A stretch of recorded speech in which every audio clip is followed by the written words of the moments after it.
Donc, complétion de carré, c'est sûr que tu as un trinôme en partant, parce qu'on veut compléter le trinôme. Donc, on s'est rendu compte que je ne peux pas faire la méthode avec nos racines, parce qu'il y a un des deux qui ne fonctionne pas. Donc, si je regarde ici, ben, je peux faire racine de 100, il n'y a pas de problème, ça arrive juste. Mais je ne peux pas faire racine de 5x2, ça n'arrive pas juste. Donc, je ne peux pas utiliser la méthode qu'on a vue au cours précédent.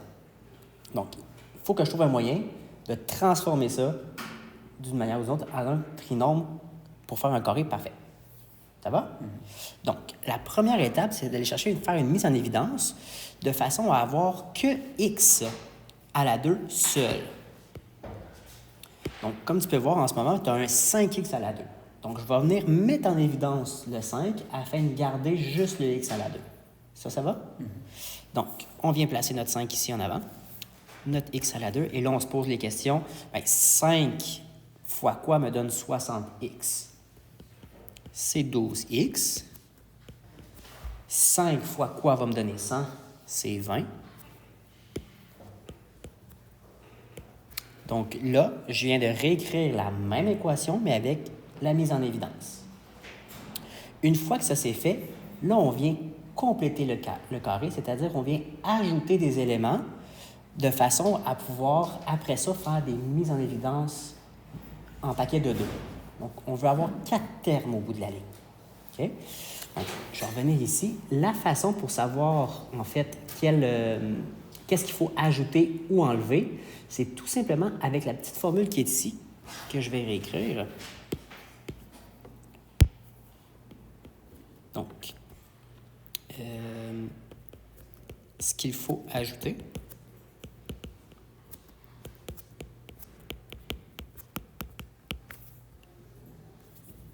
donc, ma petite formule, c'est B sur 2A, et le tout va être à la 2. Donc, c'est ça que je vais venir utiliser, mais cette fois-ci avec la formule qui est juste ici. Ça va?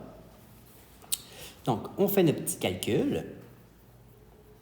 B, dans le problème que j'ai présentement, je vais juste réécrire ma formule que ce soit plus clair pour toi.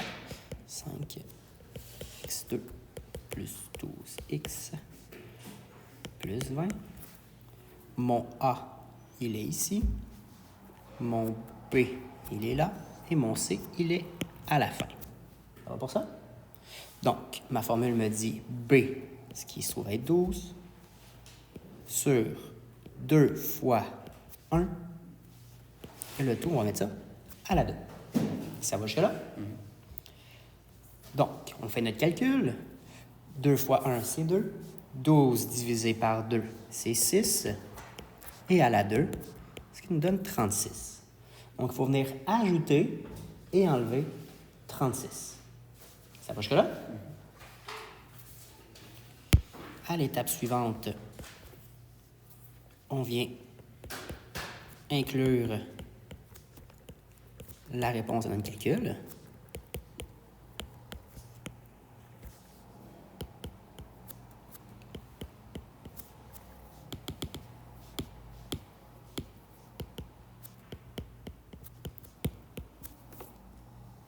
Donc, on reprend le polynôme qu'on avait précédemment. 5x à la 2 plus 12x. Et là, avant de passer au terme C qui était de 20, là, on vient faire le plus et le moins avec notre réponse. Donc, avec le... Parfait. Je vais aller avec la façon dont je le montre d'habitude. Dans ton cahier, ils le mettent tout ensemble. OK? Ce que je fais habituellement,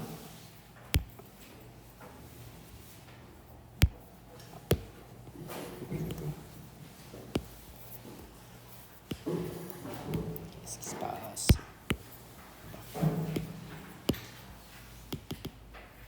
Donc, je viens ajouter mon 36 ici, plus 36. Personnellement, moi, je ferme tout de suite ma parenthèse. Et là, je viens écrire les deux autres. Moins 36. Et là, je viens mettre mon C, plus 20. OK? Donc, je continue ici. Ça me fait 5. X à la 2 plus 12x plus 36.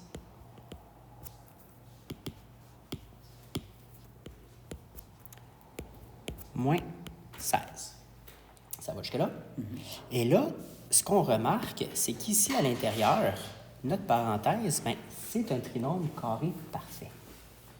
Le but de faire notre complétion de carré, c'est vraiment de créer un trinôme carré parfait.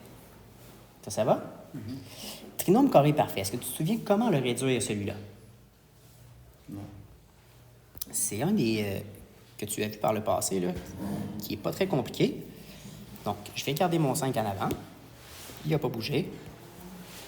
On vient faire, en quelque sorte, racine du premier, racine du dernier. Racine de x à la 2, c'est x. Racine de 36, c'est 6. Et là, on vient fermer notre parenthèse à la 2. OK. Ça va jusque-là? Donc, le x qui est là vient de la réponse du racine et le 6 vient de la réponse du racine 36. Ça va jusque-là? Et on n'oublie pas à la fin le moins 16. Souvent, ce terme-là, le moins 16, il est oublié en cours de chemin. Donc, tu feras attention de bien le mettre au bout de la ligne. Ça va jusque-là? Ensuite de ça, je vais aller avec la 4e étape.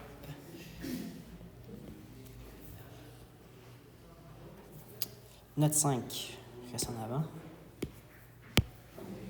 Il risque de suivre jusqu'à la toute fin. Ensuite, on vient chercher notre autre méthode. On a une soustraction ici. On a un terme au carré et non un terme qui est au carré également. Donc là, on revient à l'autre méthode qui est la différence de carré. À l'étape précédente, on avait fait un trinôme carré parfait.